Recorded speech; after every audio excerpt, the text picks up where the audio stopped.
Hey guys, welcome back to the channel. Fabrizio Romano here as always to keep you posted on the market, and as always guys, we have to touch on several names, several stories. We will go all over Europe because news are really everywhere.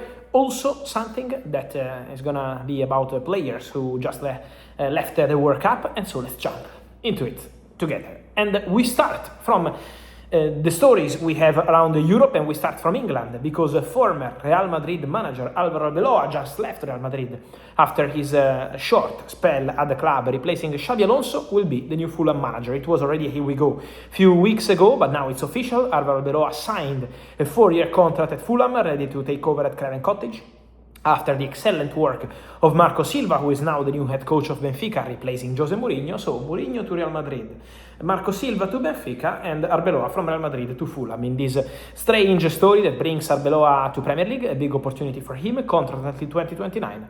And so good luck to Arbeloa, and see how special can be football sometimes.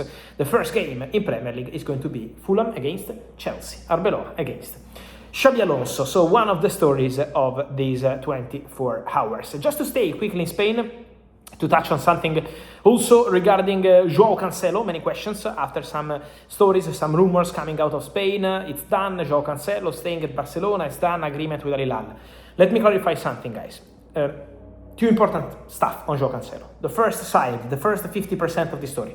Joao Cancelo, 99.9% will be a Barcelona player. I never had any doubts. I told you in March, in April, in May, while the season was already ongoing, that Joao Cancelo wanted to stay and Barcelona wanted to keep Cancelo. So when this is the intention, in some way it's going to happen. And I keep telling you now that Cancelo is going to stay at Barcelona, is going to continue at Barcelona. The other 50% is the reality. What's happening today? At the moment, there is still no agreement in place. So Cancelo is not traveling tomorrow for medical test and contract signing, and the deal is not signed or completed yet between Barcelona and Al Hilal. Barcelona and Al Hilal are negotiating. The agent of the player, Jorge Mendes, is in charge of the negotiation. Is it taking place on daily basis? Now, it's going to take some time before the deal can be agreed because it's about the transfer fee. Joao Cancelo has 1 year left on his contract at Al Hilal, and Joao Cancelo doesn't want to play for Al Hilal anymore. He's been very clear. He only wants to go to Barcelona. So now it's just about reaching an agreement. According to my information, the agreement is not done yet. Then if you ask me, is it going to get done? Yes, Cancelo will be a Barcelona player by the end of the summer, unless something crazy happens, but this is the direction of the deal. Then guys, we have to talk also about Argentina, because from the World Cup we have few stories that reflect into the transfer market, and so let's touch on that. The first one is regarding Julian Alvarez. Julian Alvarez after Argentina game, crazy game against Egypt. Imagine being on 78, they were losing 2-0, then winning 3-2. We Leo Messi show again, but Julian Alvarez after the game, when asked by Ser about Atletico Madrid, Barcelona, okay, what's going to happen with your future now? Julian, this time, after last time he did an interview, he said, I want to leave, I want to go, I want to fulfill my dream. Julian this time decides to go slow, to go cold, and to say, now my focus is on Argentina, we have important games up front, and then we will see my future after. So Julian Alvarez didn't want to put fire on fire. And so at the moment the situation remains this, that Julian Alvarez still hopes to go to Barcelona. This is not changing. Julian's dream is to go to Barcelona, and this is not changing. Then on the other side, Barcelona, Atletico Madrid, the relationship remains very cold. And so at the moment, club to club remains the issue of this deal. Julian still has an agreement with Barcelona, but again, club to club, this is still not developing. So we have to be patient and see what's going to happen next. And also Enzo Fernandez speaking in public. Enzo scored a goal for Argentina to beat Egypt in the final minutes of the game, and then goes to the press and says, I'm not thinking about my future. Focus now on Argentina, then we will see. Is Enzo Fernandez's message.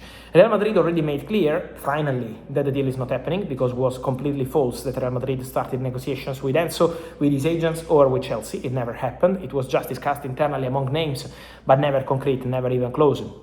The Enzo Fernandez story. Now, talking about Enzo, the situation will be discussed after the World Cup. So during the World Cup, nothing will change for Enzo Fernandez. The agent of the player, Javier Pastore, will talk to Chelsea after the World Cup to try and understand which one could be the best solution for all parties. Remember that this story started because Chelsea and Enzo were not able to reach an agreement on new contract since end of November, beginning of December. So the contract is still a problem between Enzo Fernandez and Chelsea.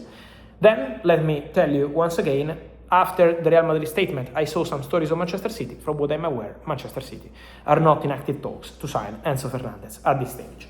On Manchester City and Real Madrid, the link is there. Rodri Rodri, ragazzi, Rodri, guys, remains a topic that we have to keep an eye on, not this summer, but my feeling is that the Rodri situation has to be monitored by the end of 2026-2027 season, because for this summer, the situation is very quiet.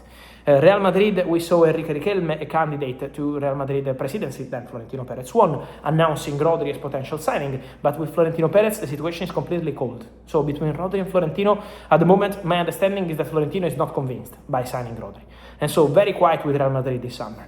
Next summer, 2027, Rodri could leave Manchester City on a free. Because as of today, then I don't know what's going to happen in the next 10 months, but as of today, new contract proposal from Man City is on the table since April, but Rodri is still not accepting. There is still no financial agreement between Man City and Rodri. So there is a possibility, there is a way for Rodri to stay at Manchester City one more season, play with City, play with Enzo Maresca, and then in 2027 eventually leave on a free. That's a serious possibility.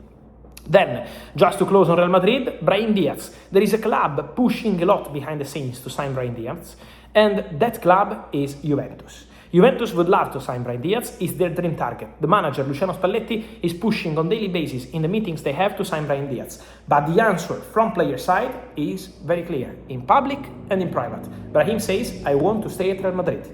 I want to continue at Real Madrid. I want to play for Jose Mourinho. I want to play for Real. And so, at the moment, this deal is not developing because Brahim Diaz's desire is to stay at Real Madrid. Then, if in the next 7 weeks something happens, I will be telling you. But to tell you the reality of what's happening on this one, Brahim is telling Juventus that he wants to stay at Real Madrid. Then, 2 more stories, guys. One, it's about Jesse Derry, this talent from Chelsea. New contract agreed for Jesse Derry at Chelsea, and now Sporting from Portugal in advanced talks to sign the player from Chelsea on loan. So Chelsea wanted to buy Jesse Derry. Chelsea said no, signed a new contract with the player, and now Sporting pushing to close the deal on loan. So there is this serious possibility could be closed soon for Jesse Derry to become a new Sporting player from Chelsea. And then many questions. He left the World Cup. And now what's going to happen with Mo Salah? He's been fantastic with Egypt. They made history again at the World Cup. But what I wanted to tell you on Mo Salah is that he has a possibility from Saudi. Because from Saudi they always wanted Mo Salah. Already 3 years ago, 2 years ago, Mo Salah has always been a top target. But my understanding is that also from the MLS, some call took place to understand the situation of Mo Salah. And so MLS could be a possibility as well. So MLS, Saudi, let's see what Salah decides. But now, after the World Cup, is going to be time for him and for his agent, Rami Abbas, to decide the future. On this, guys, and much more, let me know your opinion, as always, here in comments. Remember to like this video, to turn on the notification bell, subscribe to the channel, because every single day we are here together discussing transfers, and as always, we will talk about all the moves in the next hours. See you soon here on YouTube.